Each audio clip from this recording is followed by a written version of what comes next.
Welcome to Santa Clarita Weekly, where we cover all things local in Santa Clarita Valley every Saturday morning at 9 on KQRU 107.9. Join hosts Tim Haddock and Sage Rafferty as they uncover the latest news, events, sports highlights, and more, keeping you connected and engaged with what matters most in our hometown. Welcome back for another edition of Santa Clarita Weekly with Tim Haddock and Sage Rafferty. I'm Sage, he's Tim. You can listen to us on the radio at KQRU 107.9 FM on Thursdays and on Saturday mornings at 9 o'clock. We're also going, we're on Thursdays as well, 5:30 p.m. We're also on YouTube, Instagram, and you can find us at santaclaritastar.com. So this week we dive into the one big, beautiful act, the massive tax and spending bill that just squeezed through the House. What's in it? Who voted for it? Who voted against it? And what are its chances in the Senate? And coming up, we'll break down a key Supreme Court decision this week that could have ripple effects on public education and religious freedom, even right here in California. So in sports, 3 baseball teams from the Foothill League are alive in the CIF Southern Section playoffs. The West Ranch softball team is the only team left from the Foothill League in the playoffs. The Dodgers cut fan favorites Austin Barnes and Chris Taylor and were swept by the Angels at Dodger Stadium. Coincidence? Perhaps. The Kings hired a new general manager with a history of winning Stanley Cups. So let's start out and talk about the one big, beautiful act. And that's what they're calling the spending bill that just passed the House. The House of Representatives was the scene of high drama this week on May 22nd, as lawmakers narrowly passed H.R. 1, dubbed by its proponents as the one big, beautiful act. The final vote was a nail-biter. 215 to 214. This legislation, a top priority for the administration, aims to make permanent the 2017 tax cuts and enact a raft of other fiscal changes. So let's break down what this big, beautiful act actually proposes. According to reports from the American Public Power Association and Kiplinger, the bill would extend a staggering $5.4 trillion in tax cuts, largely benefiting corporations and individual taxpayers through measures like maintaining current income tax brackets and the higher standard deduction. It also includes around $300 billion for priorities highlighted by President Trump, such as eliminating taxes on tips, overtime pay, and interest on car loans. But these cuts come with a price and significant policy shifts. To offset some of the revenue loss, the bill continues the controversial $10,000 cap on state and local tax deductions. The SALT cap, though a last-minute manager's amendment reportedly included a slight increase to this cap for joint filers for a couple of years, according to Politico. This is a major point of contention, especially for representatives in high-tax states. Furthermore, the legislation significantly accelerates the repeal of many clean energy tax credits. For instance, the production and investment tax credits for clean energy projects will be repealed for those placed in service after 2028, and no credit will be available for projects starting construction more than 60 days after the bill's enactment, with a specific carve-out for advanced nuclear facilities. Kiplinger also notes a controversial provision to retroactively terminate the Employee Retention Tax Credit, or the ERTC, which could affect millions in refunds for small businesses. There's also mention of an increased child tax credit, but also potential cuts to programs like SNAP, and even a proposal to auto-enroll children in what some are calling the MAGA savings accounts. Congressman Whitesides proposed 2 amendments to the budget that would offer tax relief to residents impacted by the Chiquita Canyon landfill, and another that would protect hydrogen hubs in Lancaster that Whitesides says will lower energy costs, create local jobs, and drive our economy. And let's listen to Congressman Whitesides at a committee hearing. I put forward 2 amendments to this bill that would cut costs and help grow jobs. The first amendment would help folks in my area who've been devastated by the Chiquita Canyon landfill. That's number 214, ma'am. The second, number 218, would preserve the tax incentives for hydrogen, one of the industries of the future that this bill would catastrophically damage if passed. Let's be clear, these clean energy tax credits are not frivolous spending. They are strategic investments that are already yielding tangible benefits across our nation. Since their passage, we've seen roughly $500 billion in new clean energy project announcements and more than 500,000 new jobs created. This isn't not just about environmental policy. It's about turbocharging American manufacturing, creating good-paying jobs, and lowering energy costs for families. In fact, if we repeal all of the clean energy tax credits, the average American family will see their energy bills increase. Every dollar of federal investment is stimulating $5 to $6 in private investment. That's a powerful engine of economic growth, not a drain on our treasury. Hydrogen in particular is not just another fuel, it's a game changer, Madam Chair. It's the critical link to decarbonizing hard-to-abate sectors that traditional renewables struggle to address, like heavy-duty trucking, steel manufacturing, and cement production. These are the industries that employ millions of Americans and are foundational to our economy. Eliminating these hydrogen tax credits would be a catastrophic mistake. It would devastate projects already underway across the country, like the Arches Hydrogen Hub in my district. It would stifle innovation, cede our leadership in this burgeoning global market to competitors like China, Europe, the Middle East, Australia. They're not letting up. They're heavily investing in their own clean hydrogen capabilities. Estimates show that reaching our target of 10 million tons of hydrogen by 2030 could unlock up to $240 billion in investments and create over 200,000 new jobs. These are not mere projections. They are opportunities waiting to be seized. To pull the rug out from under these investments now would be to undermine our future. It would signal to investors that America is not a reliable partner, chilling future domestic and international investment. We'll raise energy costs for American households, stifling innovation, increasing pollution, and putting a meaningful portion of $500 billion of new manufacturing at risk. Let's remember, many of these investments are landing in states represented by both Republicans and Democrats. To your point, Madam Chair, about bipartisanship, demonstrating the widespread economic benefit. This should not be a partisan issue. It is an issue of American competitiveness and prosperity. This bill hurts our future. For folks in my district, it raises their costs, cuts their health care, mortgages the kids' future, kills new jobs, hurts our planet. Thank you. I yield back. I put forward 2 amendments to this bill that would cut costs and help grow jobs. The first amendment would help folks in my area who've been devastated by the Chiquita Canyon landfill. That's number 214, ma'am. The second, number 218, would preserve the tax incentives for hydrogen, one of the industries of the future that this bill would catastrophic. The scene on the House floor was tense. Politico described weeks of internal GOP hand-wringing leading up to this vote. The House Rules Committee itself was locked in deliberations for nearly 24 hours before the bill could even make it on the floor. According to Huffington Post, the passage involved a raucous debate and last-minute arm twisting by GOP leaders. And House Speaker Johnson hailed the passage, reportedly calling it a fulfillment of our promise to the American people. And Congressman Addison McDowell of North Carolina, speaking after the bill advanced from the House Budget Committee, said, and quote, "This is the main legislative vehicle for making President Trump's America First vision a reality." And the White House, according to QC Intel, described the bill's passage as unleashing American energy dominance. But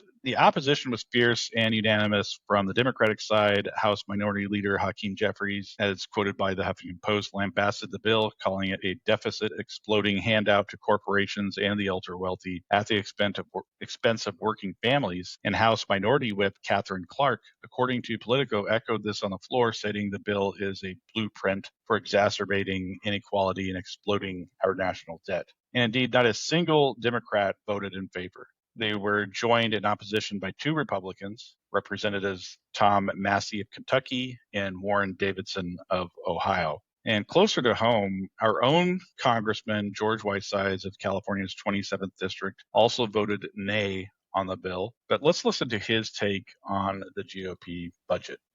Hey everyone, it's Congressman George Whitesides here. It's around 12:30 at night. We're here in the Capitol, and we have been called back to start a series of votes on the budget, the Republican budget bill. This is a bill that will cut 14 million Americans out of their health care.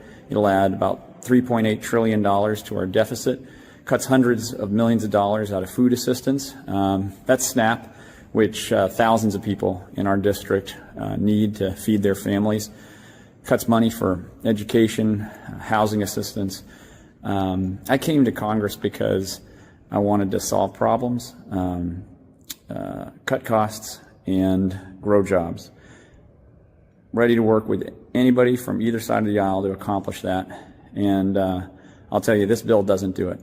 So we're going to keep fighting for programs that folks in our district require to live a better life, to fulfill their version of the American dream.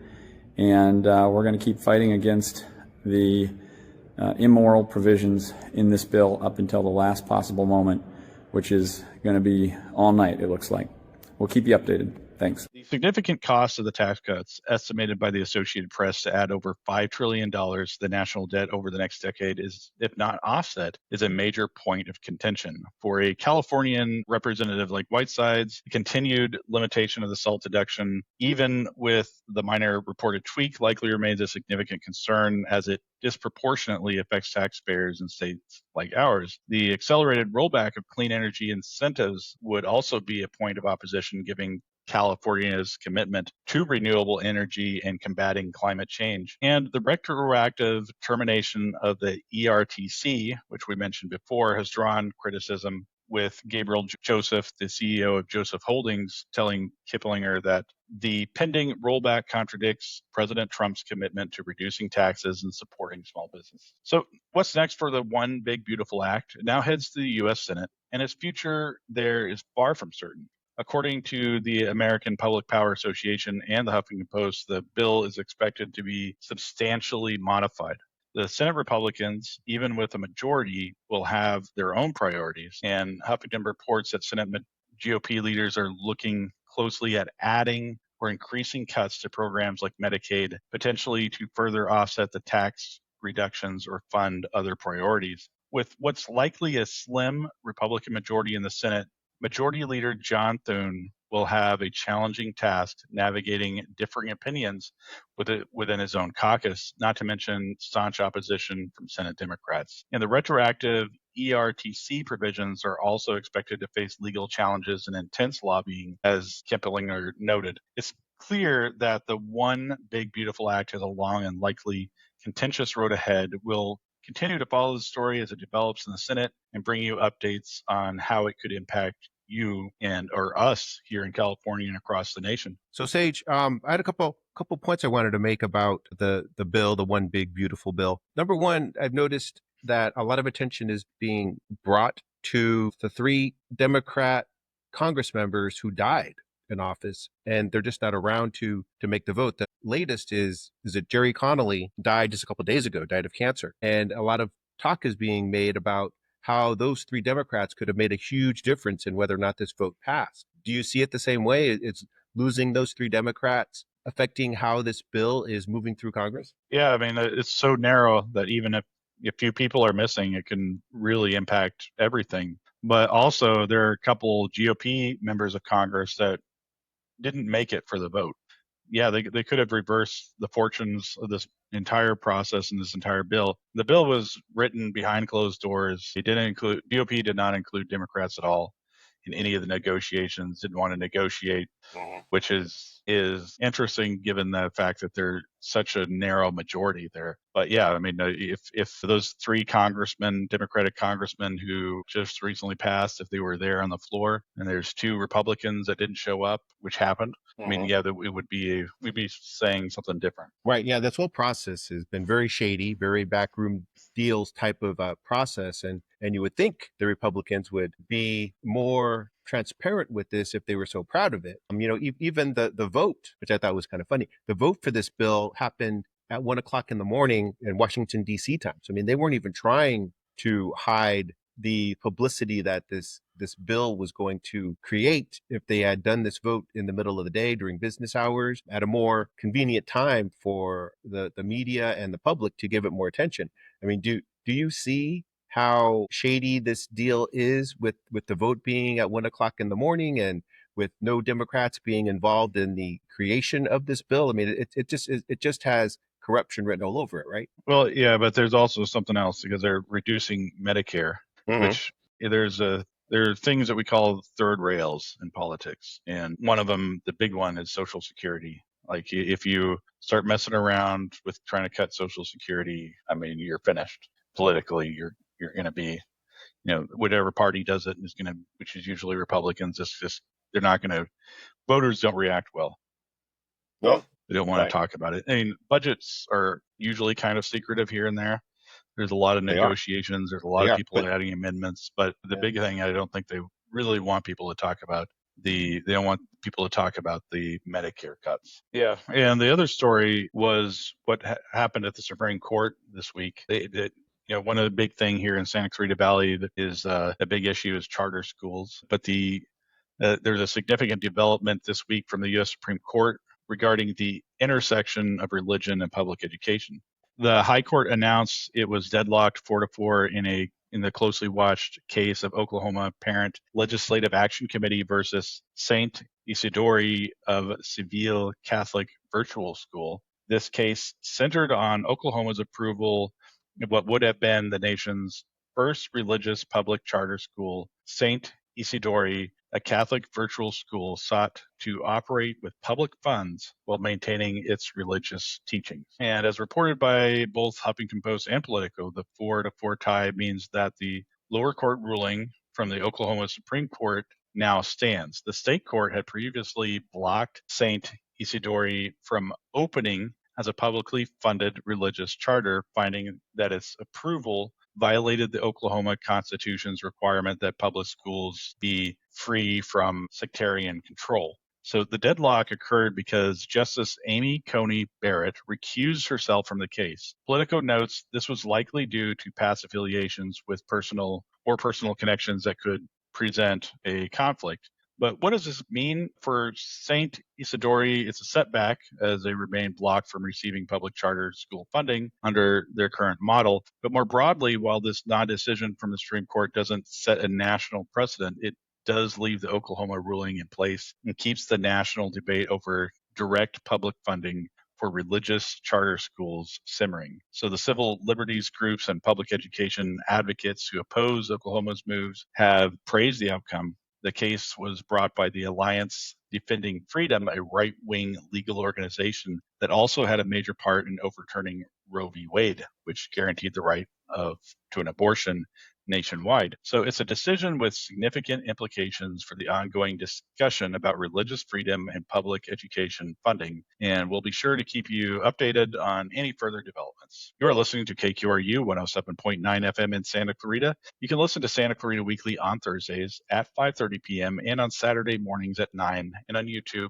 Instagram, or wherever you listen to podcasts. So I'm going to turn it over to Tim. Tim, what's going on in local sports? Okay, so we're in the midst, in the thick of the CIAF Southern Section high school baseball and softball playoffs. West Ranch, Castaic, and Saugus. We have 3 teams from the Foothill League that have moved on to the quarterfinals. All survived the first 2 rounds of the playoffs. West Ranch is the team that is probably doing the best. They actually have had the most impressive first 2 games. West Ranch they shut out Crean Lutheran 12-0 in the second round of the Southern Section Division II playoffs, and they're in the quarterfinals. Mikey Murr and Matthew Castrillon combined on a no-hitter. Murr started the game and went 5 innings. Castrillon finished the game, pitching the final 2 innings. Despite giving up no hits, they walked 7, so that's not good. But still, they didn't give up a hit in the whole game. Hunter Manning drove in 3 runs and went 2 for 4 with the double. Landon Hugh went 2 for 3 with a double and drove in 2 runs. And Connor Clayton was 2 for 3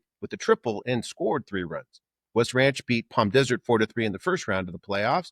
West Ranch plays Sultana in the quarterfinals next. Sultana is 23-3-1 and the first place team from the Mojave River League.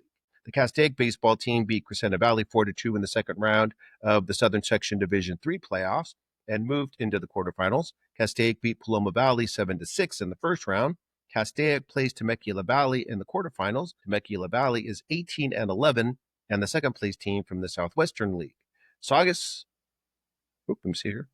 baseball team is in the quarterfinals of the Southern Section Division IV playoffs. Saugus beat Murrieta Mesa 9-3 in the second round and beat Wiseburn Da Vinci 22-3 in the first round. This game against Weisburn Da Vinci was a doozy. In the game against Weisburn Da Vinci, Zach Seeley hit 2 home runs and drove in 9 runs. He hit a grand slam in a 6-run first inning. So this game was over quick. I mean, they scored 6 runs. They were up 6-0 and didn't look back. Saugus plays Ganesha in the quarterfinals. Ganesha is the first place team from the Miramonte League. And not to be left out, the Trinity Classical Academy baseball team advanced to the quarterfinals in Division 4. Trinity beat Don Lugo 3-2 in the first round and Grand Terrace 5-2 in the second round. Trinity plays Dos Pueblos in the quarterfinals, is 20-10 and the 4th place team from the Channel League. The Hart baseball team lost to Cajon in the first round of the Division 3 playoffs. Valencia baseball team beat Northview 4-1 in the first round of the Division 3 playoffs, but lost to Dos Pueblos 5-4 in the second round. And the Vasquez baseball team lost to Grace 13-4 in the first round of the Division 7 playoffs. On to the softball playoffs. West Ranch is the only team left in the playoffs from the Foothill League. West Ranch beat Anaheim 9-1 in the first round and Bishop Montgomery 12-5 in the second round of the Southern Section Division 5 playoffs. In the game against Bishop Montgomery, West Ranch scored 9 runs in the 4th inning to take a 12-3 lead. Isabella Swanson was 3 for 3 with a double, and Kara Carnes went 2 for 3. West Ranch plays La Cañada in the quarterfinals. La Cañada is 19-5 and the first place team from the Rio Hondo League. The Saugus softball team, the champions of the Foothill League and undefeated at 12-0, lost to Santa Margarita 15-1 in the first round of the CIF Southern Section Division 2 playoffs. The Valencia softball team beat Crescenta Valley 4-3 in the first round, but lost to Yorba Linda 5-3 in the second round in Division 3. The Hart softball team lost to JW North 4-3 in the first round of Division 5. The Vasquez softball team beat Village Christian 13-12 in the first round of Division 6 playoffs, but they lost to Catella 7-4 in the second round. And the Santa Clarita Christian softball team lost to Cathedral City 11-0 in the first round in the Division 8 playoffs. I'm going to hand it over to Sage to talk about the Dodgers. All right. Thank you, Tim. Thank you for that update. So let's talk about baseball. The Dodgers are making room for the future, and the transition has been a little bit rough. So fan favorites Austin Barnes and Chris Taylor were released, and Haesung Kim and Dalton Rushing were called up. Barnes and Taylor were key players on both World Series teams for the Dodgers. Barnes was always the backup catcher, but he was Clayton Kershaw's personal catcher. Taylor was valuable as a utility player for the Dodgers. He could play practically any position and was a clutch hitter in the playoffs for the Dodgers. But both players were struggling offensively to start the season, and the Dodgers decided to take a look at some of their younger players. Kim has provided an instant spark offensively. He has shown off his speed with 3 stolen bases in his first 16, and he's also shown he is a dangerous hitter. With 14 hits and a 3.78 batting average, he also scored 9 runs in his first 16 games. Rushing is one of the Dodgers' top catching prospects. In his first 3 games, he is 4 for 10 and scored 4 runs. He also scored 2 runs. Time will tell if he is a big league catcher, but he looks like a big league hitter in his first few games. The team took a turn for the worse after releasing Barnes and Taylor, though. They were swept by the Angels, losing 3 games in a row at Dodger Stadium. It didn't seem to affect the Dodgers against the A's, though. The Dodgers won 2 of 3 games against the A's. Despite losing 3 games to the Angels, the Dodgers were still in first place in the National League West standings. They had a half-game lead over the San Diego Padres after getting swept by the Angels. The Dodgers play the Arizona Diamondbacks at home before going on the road to face the Mets in New York. But Tim, beyond Dalton Rushing's hot start at the plate, what have you heard or seen about his defensive abilities behind the plate, which is so crucial for a catcher? Yeah, being a catcher in the major leagues is probably the hardest position to master. It's probably the hardest position to be good at. If you can hit and you're a catcher, then that's a bonus, because anything offensively he can bring to the Dodgers is going to be a plus for him. It's going to take him some time, though, because being a top catcher in the major leagues, it not only takes being a good defensive player, but it also takes earning the trust of the pitching staff. And he's going to have to work into that rotation to get the pitchers on the team comfortable with him calling pitches, with him calling games, with him basically directing the game, directing the pace of the game, the flow of the game, and trusting what pitches to call for during a game. So that all takes time. That all takes time to build trust. It takes time to build your defensive skills. Yeah. So Tim, let's switch to the hockey. Now, I know there's some big news with the LA Kings, and can you go over what that news is? Sure. Yes. So we're going off season with the Kings, and there's still the Stanley Cup to go. Still a lot of playoffs left to go in the NHL, but the Kings are making management moves, and the big one is that they've hired a new general manager. Ken Holland was introduced by the team, replacing Rob Blake, who was let go after the Kings were eliminated by the Edmonton Oilers in the first round of the playoffs for the fourth year in a row. So Holland is not a stranger to successful hockey teams. Holland brings with him success with the Detroit Red Wings and the Edmonton Oilers. So, I mean, it's just one of those, if you can't beat them, join them kind of a thing. The Red Wings won 4 Stanley Cups when he was the general manager and worked in the front office with the team. He was also the general manager for the Oilers, putting together the teams right now that are repeatedly beating the Kings in the playoffs, and they reached the Stanley Cup finals last year. So one of the first things Holland made clear in his new role is that he will keep coach Jim Hiller. In his first year as coach, Hiller guided the Kings to playoff wins, to the playoffs with the team with the best home record in the NHL. And the Kings have to find a way to get past the first round of the playoffs. But Holland looks like he has faith in Hiller to do that, at least for now. Yeah, so Holland has a storied career, and most notably building those dominant Detroit Red Wings teams. But what's your initial reaction to this hiring for the Kings? Yeah, it's like the big question. I mean, the big question that I think all Kings fans had, even the players had, was Ken Holland going to keep Jim Hiller as the coach? Jim Hiller had struggled in the playoffs, like every other Kings coach has for the last 4 years. But this team improved. The Kings improved. They said they had the best home record in the NHL. They have a lot of young players that Jim Hiller developed and guided through the season, and they all improved. They all look better. This team is going to be relying on some younger players, some younger talent, and Holland is going to give Hiller a chance to keep that development going, to keep that consistency at least. I think he likes Hiller's philosophy. Hiller is a defensive-minded coach. He's all about defense and goaltending, and that seems to be the recipe that Holland had when he was the general manager with the Detroit Red Wings. So they were the same type of tough defensive team and tough team to score on. So I think he wants to try to bring that type of hockey, that style of hockey back. He wants to bring that to LA. And I think Hiller is the coach that can produce those type of teams that Holland wants. Yeah, great insights as always, Tim. Big move for the Kings, and we'll definitely be watching closely to see how Ken Holland shapes the team. But that's all the time we have, so tune in next week for more discussions about the news from Santa Clarita. You can listen to us on the radio at KQRU 107.9 FM at 5:30 on Thursday evenings and 9 on Saturday mornings. You can also watch us on YouTube, TikTok, and Instagram, and listen to us on SantaClaritaStar.com, wherever you listen to podcasts. So leave us a comment and be sure to subscribe to Santa Clarita Weekly online. Thanks for listening and have a great week. Thank you for listening to Santa Clarita Weekly. You can watch the show on Santa Clarita Star's YouTube channel and Facebook page, as well as listen in on the radio at KQRU 107.9. Visit SantaClaritaStar.com for more content and tune in right here to KQRU 107.9. A new voice for Santa Clarita.